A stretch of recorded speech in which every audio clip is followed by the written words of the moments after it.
Hi, welcome to my YouTube channel. I'm Jonathan Belanger, mandolin player in Canada.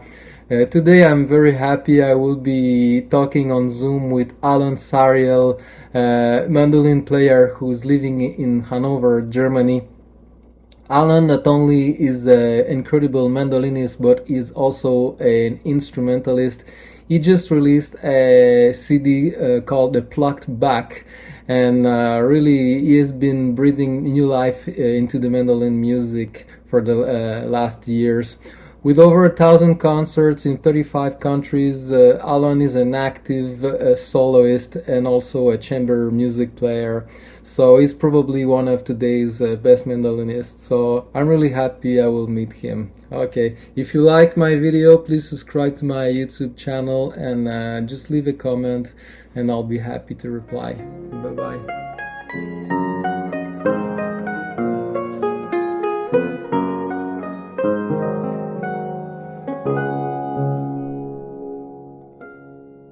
A little bit of introduction, maybe for the people here in Canada. I know in Germany you are a popular figure, but here in Canada we have less of knowledge of the instrument and the artistic panorama. So, can you tell us, Alan, first, how did you get introduced to the mandolin as a kid? I believe in Israel. How was it for you to start music?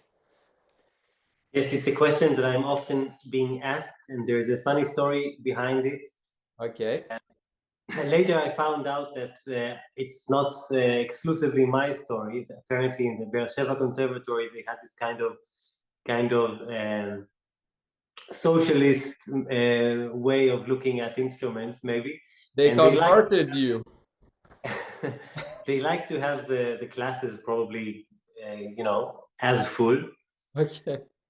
And when I approached the conservatory, I was 8 years old. I really wanted to learn the electric guitar, and they said I was too young for that. They would recommend that only from 11, 12, and my hands would be too small, etc. So after a short kind of solfege, and I had to tap a little bit and sing something, and they suggested me the violin, which I did not want at all. Okay. That was kind of anything but the violin. I don't know Yeah. why I had this kind of idea. I love the violin today, but um, yeah. And then this idea of the mandolin came, and they said it's something between. It's very similar to the guitar. It belongs to the same kind of family. And we have this orchestra. I remember that they really kind of emphasized the thing with the orchestra, because the orchestra, the mandolin orchestra in Beersheba, was a big thing. Yes. And yeah, that was then how I landed in the mandolin class.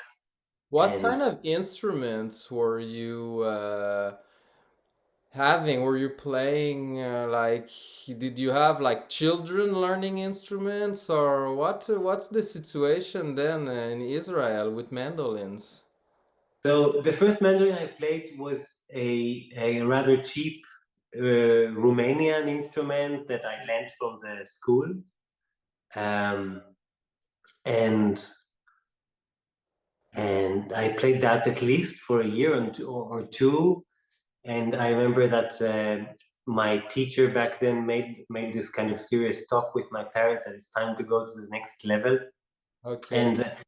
and they recommended something kind of intermediate like a Suzuki. There were a few models Okay. which you could order, and then I remember a colleague of my father's was just in Japan, and then he said, well, can you bring this mandolin?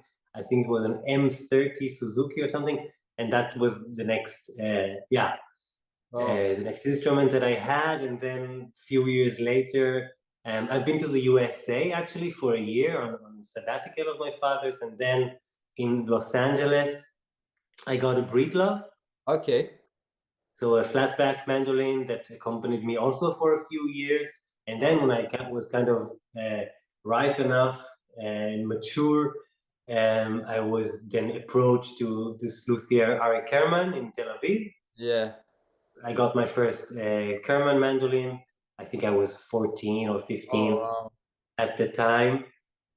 And this is basically my main mandolin till today. I mean, I have more than one instrument of his, and also some copies, and yeah. Oh, wow. What kind of music were you introduced to in Israel, in this mandolin orchestra? When you were a young kid, you got attracted to this. So, what was it like, folkloric music or just classical music? It was a very nice and healthy mix of styles. In the orchestra, we had our kind of standards. For example, there was a Purcell piece, Henry Purcell, so Baroque, arranged for the mandolin orchestra, which was like in every program as a nice opening. There Okay. was at the end, there were always some Israeli folk songs because our audience loved it. Mm-hmm. In between, there were always different things, but from Gershwin to Carmen Suite of Bizet. Wow. So, yeah, very, So very. nice initiative. And I guess I remember the story about this guy, this Russian guy came I think to Israel and started this program. I forgot his name, but I know the story. I think you refer to Simcha Natanzon, the Yeah, first mandolin teacher in Beersheba. yeah, yeah. And yeah, he was a violinist, and several of the next teachers or teachers who taught in parallel were also violinists teaching mandolin. Okay. And it navigated the whole school of mandolin, the Israeli school of mandolin, in a certain direction, Oh which wow. would have not been the case for sure if it was just proper mandolin pedagogues over there. Yeah, yeah. Oh wow. Okay. And Alan, how and when did you feel like you had to move to Germany and becoming maybe a multi-faced instrumentalist?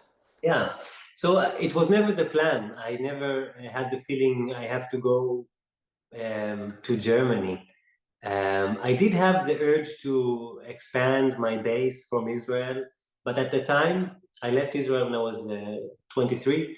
I already had concerts and students and kind of my life, kind of building up my thing. Mm-hmm. Um, and I was more and more interested at the time in early music, and as you mentioned, the theorbo was a lute, Mm-hmm. and I was actually intending to come to the States to study lute in Indiana. Okay. And to make a long story short, I don't know if the name Bernie Madoff tells you something, but in Bernie Madoff. 2009, he was a broker and he stole a Oh, lot Bernie of Madoff, money. the crash, the Wall Street crash. I Exactly. was thinking of a musician. I'm like, I know one guy in Wall Street. No, no. But in the course of that, my scholarship was canceled, Ah, and okay. I Oh, had to kind of find a new oh, way. And money it was, disappeared. yeah, and more than anything, it was as it sometime in life is. It was a girl, and I ended up in Hanover, Germany. Okay, wow. Yeah, it was quite random, in fact. I mean, so I didn't have this sense that I have to go to Germany because that's where things are happening. Yeah, I have a maybe it was feeling, also luck. I have the feeling right now with all that I see, like from Germany, the instrument of the year, and I see all these players, and I'm like, oh my God, man! In Germany, they're getting they are really a pluck string country. Like it seems to be really part of their everyday culture. Oh yeah, mandolin. Oh yeah, lute. Oh yeah, woodwind. Oh, yeah. Here, man, they're like ukulele. What is it, banjo? It's very interesting that you say that. It's very interesting. Um, we have this term in Hebrew, I think in English as well. The grass of the neighbor is always greener. Yeah. you know so also here there's a lot to be done. Of course, I'm super happy about this initiative. 2023 is the year of the mandolin, and it's a great thing, but we always look a little bit higher and hope for more and want Yeah, to yeah. get the instrument into even higher Yeah, okay. places.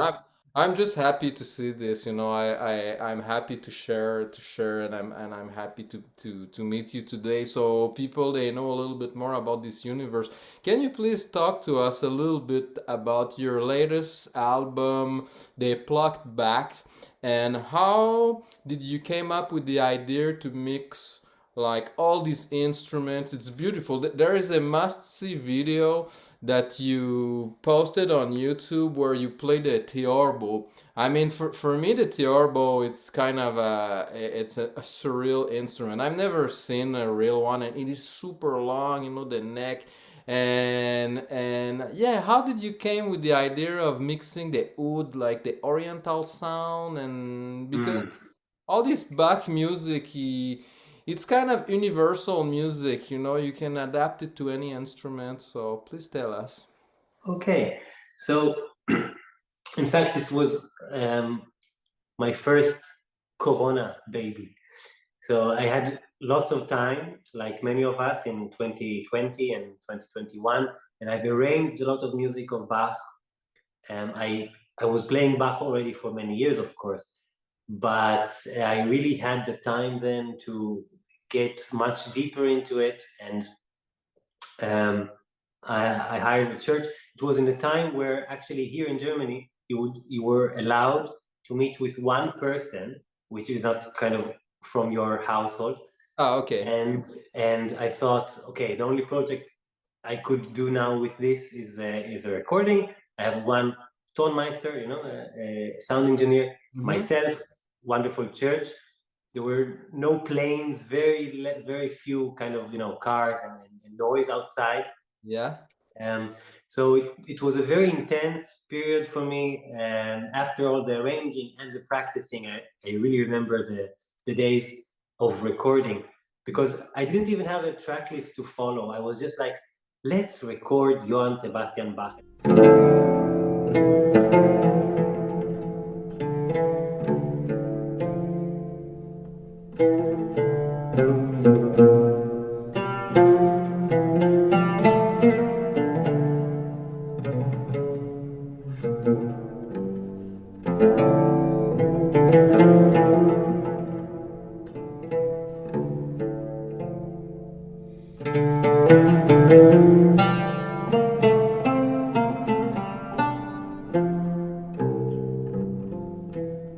So in the first release of Plucked Bach, Volume 1, I Yeah. concentrated more on the cello suites.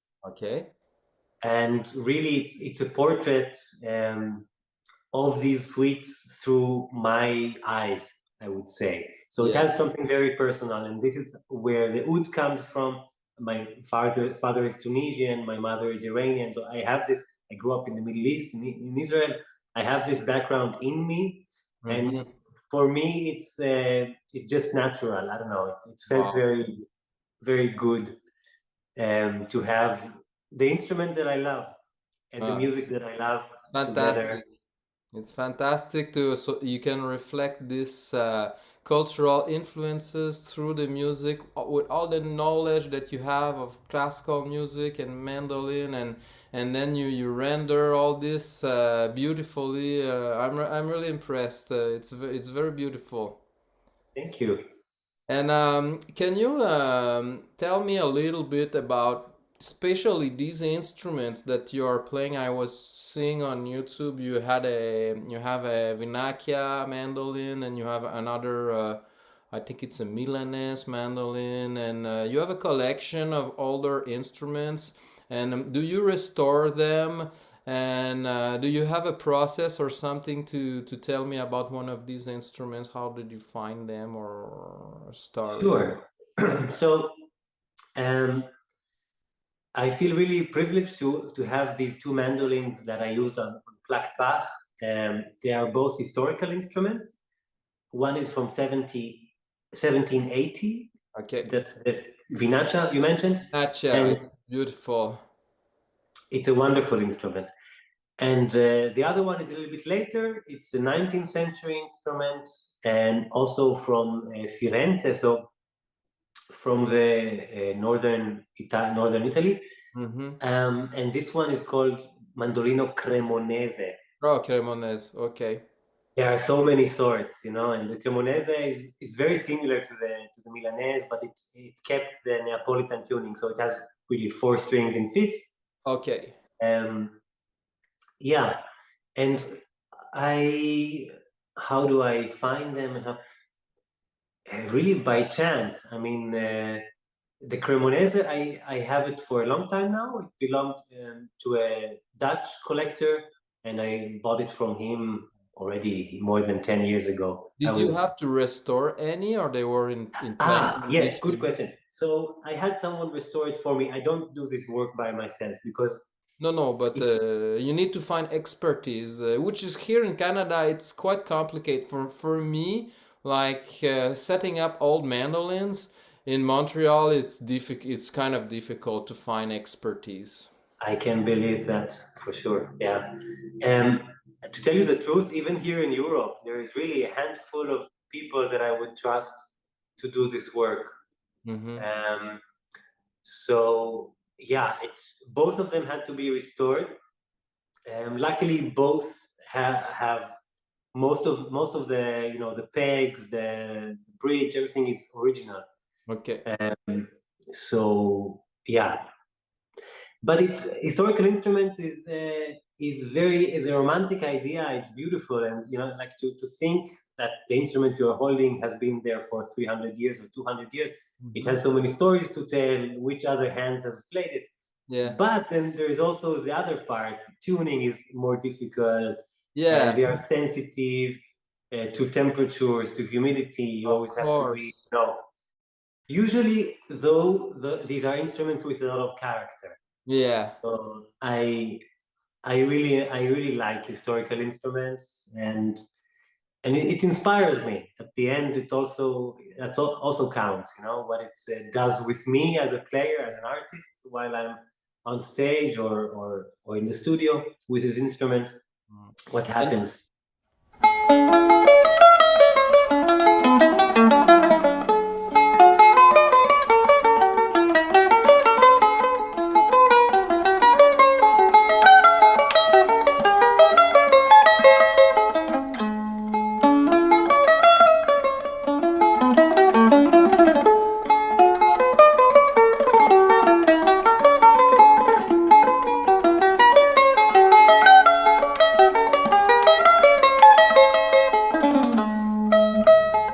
what type of strings do you use for, like, you said, 18th century Vinakia mandolin?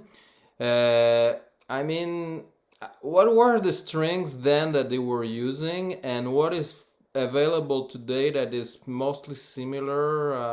What's your choice for the Vinakia?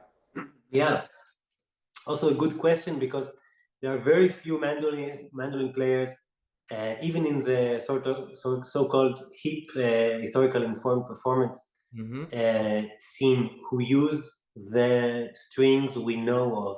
So this setting by Fuschetti with the D strings, for example, are two brass strings kind of wound together. And Okay. I did try that setup, and it Yeah. did not convince me at all.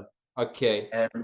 Because from a simple reason, every course, every pair of string has really a different character, Mm-hmm. a different sound, and it reacts very different. And so it means when you play a scale, you go through four different, very different characters. Now I know it was also part of the game, especially in France. Um, for example, the even in different instruments, the basson is not the modern fagot, not the modern bassoon. It also used to have very different clarinets, and till today, the French clarinet is also very different than the German clarinet. So it Okay. must have been something in the taste, Mm-hmm. the bon goût of Oh, the people there. Um, I don't know. For me, it didn't convince me. I use simply either gut strings mm-hmm. or today there are vegan alternatives, Nile Gut, and so on. Oh yeah, okay. And you get a very kind of homogeneous sound, and it doesn't sound as kind of punchy as the metal strings. Mm-hmm. Um, by the way, you know that the D and the G strings used to have octaves. Oh yeah. So because from also a simple reason that when you use gut and you need to reach a certain deep sound, a kind Yeah. of a low register, Yeah. the gut becomes thicker and thicker. Okay. Yeah. And then at some point, it doesn't sound very well. It sounds like, you Yeah, know. yeah. And then they wanted an octave string to make it more for the overtones. Okay. So just like with the lute, that's also the reason that the lute Yeah. from the fourth, fifth, and sixth chord sometimes have Okay. octaves So for you're that. saying that they were doing this until, well, the Vinakia mandolins that's how they were originally tuned with octaves for the G and the D string? Yes, it was. This is why I'm a big fan of early music because there Mhm. was no standard like today. Today you have the violin, four strings, tuned in fifth, mi, la, re, sol, basta. Yeah. And then you had the five-string cello. You had people tuning like Robert Dowland adding the eight chords to his lute, playing the music of his father. Um, there were so many possibilities, and each region, each player has his or her preferabilities, and this is beautiful. So to your question, yeah, some people definitely played the vinacha like that. Mm-hmm. Some people may have not, Yeah. and today we're also free to do Wow. what the fuck we want.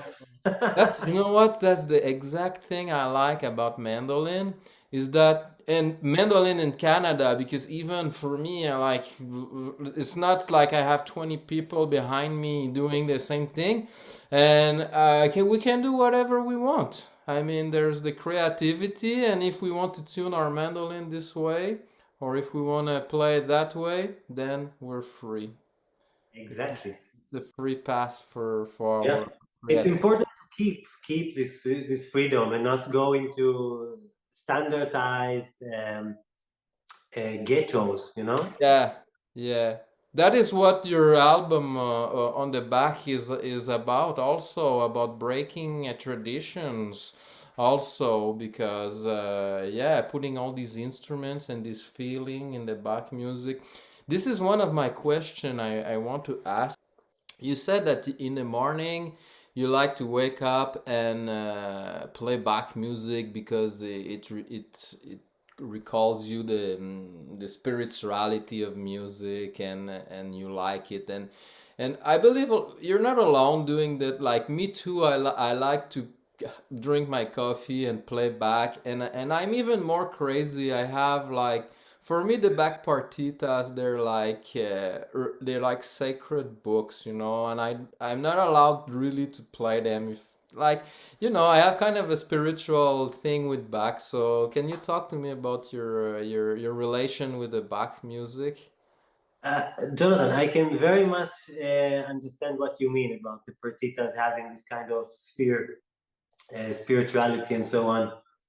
Um, yeah, so I think I know which interview you saw it in, and it's true. But I need also this kind of relaxation. I need in the morning when I know I have to wake up and catch a train and catch a flight or something. This might not be the case. But if I have my in an ideal day, a free day, I do start with music. I do start with Bach. Other people start with yoga.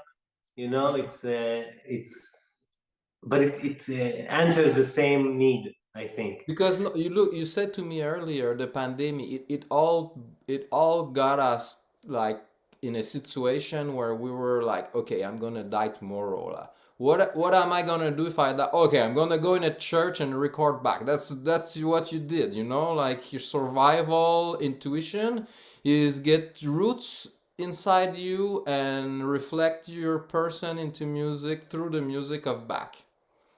So it's very interesting. Yeah, yeah. It was definitely also a therapy. It's true. I Yeah. think music in general, we are very, very privileged musicians to have this kind of therapy for free. You know, every Yeah. day we can just kind of dive into our music, and after that, you do feel different, don't you? Yes.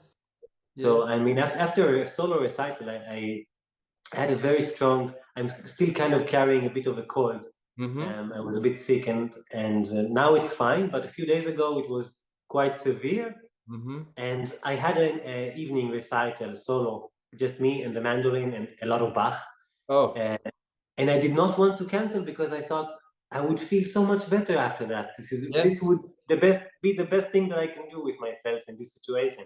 Yes, yes, yes. It's sometimes for a musician, it's a compromise. You know, with you have a busy life and you want to do many things, but at the end, you know that these kind of things they're giving you energy, and you're like you're ending your day. Your day was so full, and you're like, oh my God, now I feel more energized than I was 3 hours before just because I played music for and I got really focused with my soul and my energy, and it is really a gift.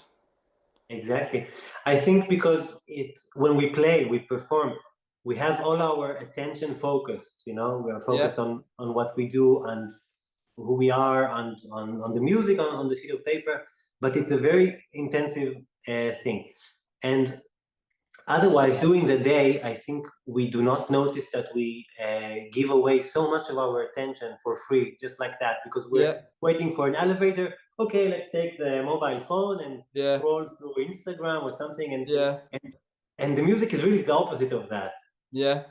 So blend out everything else, focus on one thing, and do that thing right. You Mhm, know, that's something mhm. that for us, we find it in our work every day, but I think many people maybe don't. I don't know. Yeah.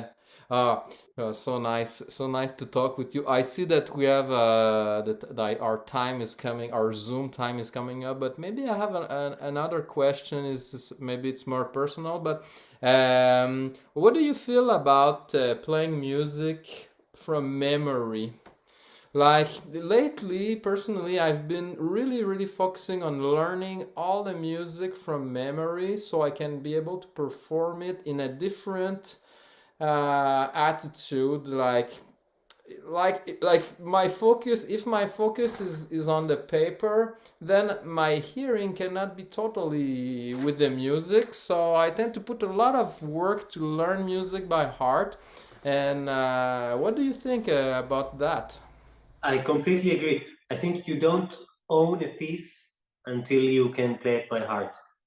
And the moment you know it by heart, you will see that you will play it more free, more creative. Your interpretation will. I mean, it also has to do. There's a certain analysis that you do while learning by heart, like the structure and so on. Hmm. And this repeats 3 times. Then I have this modulation. And I don't know. I mean, maybe people do it anyway and still play from the sheet music. That also has its value, of course. But yeah, doing that, entering, like making the piece part of you Yeah. to really own it, and I really appreciate. I put a lot of effort to play by heart, and yeah. I realize I can also focus more on the tempo of the music. Like if I'm practicing a piece by heart, and then I get the right tempo exactly where I want it and the feeling. Like if I would be reading it, I would be focusing on reading, and then playing it by heart allows me to really be exactly where I want to be. Okay. Mm. Yeah, there you go. And how is it going? Do you have some methods, or how do you practice by heart? Oh no, I memorize it. Right now I'm recording. I'm on a project to the doing the studio at the end of this month. I will be recording 10 pieces, and I want to do them by heart. Like every day I practice them, and I try to do them the the perfection that I can possibly be able to do. Just That's the thing. I think that doing it by heart allows me to get closer to the music as I can, and I would probably never be able to get to the maximum. Like all my life I can play the same music, and I'll get closer and closer. And Yeah, and I think it shouldn't be our target to get to a certain. I mean, you said I will never come into to perfection or what it is, and perfection. Who said that? Is the greatest enemy of good. You know, yeah, I mean, let's enjoy the way. Let's enjoy the process of practicing, yeah, of looking for. I always say there are so many questions which are much more interesting than the answers. The answer yeah, is only one, but the yeah. question is a place for fantasy and yeah. I'm a fan Great. of questions. Uh, so great, Alan, talking with you. I mean, I wish you would be closer. You know, we could grab a coffee and play music. And I mean, I don't know if you have any plans coming to Canada, but people would really deserve such a wonderful musician like you coming here. Uh, I Thank you. We Yeah, I mean, at some point for sure. Right now I don't have any plans going to Canada, but I've been several times, and I love the nation, what it stands for, the country, the uh, if yeah, there if great place. if they're looking for a crazy soloist, like they should call you. Exactly. Oh, Thank you, okay. Jonathan. So, Alan, I'm wishing you all the best for you and get a good recovery Thank you. from your virus. And I hope I can talk to you sooner. Yes, and see you Well, in person. yes. Bye, Alan. Thanks so All much. the best. Bye Ciao. bye. Ciao.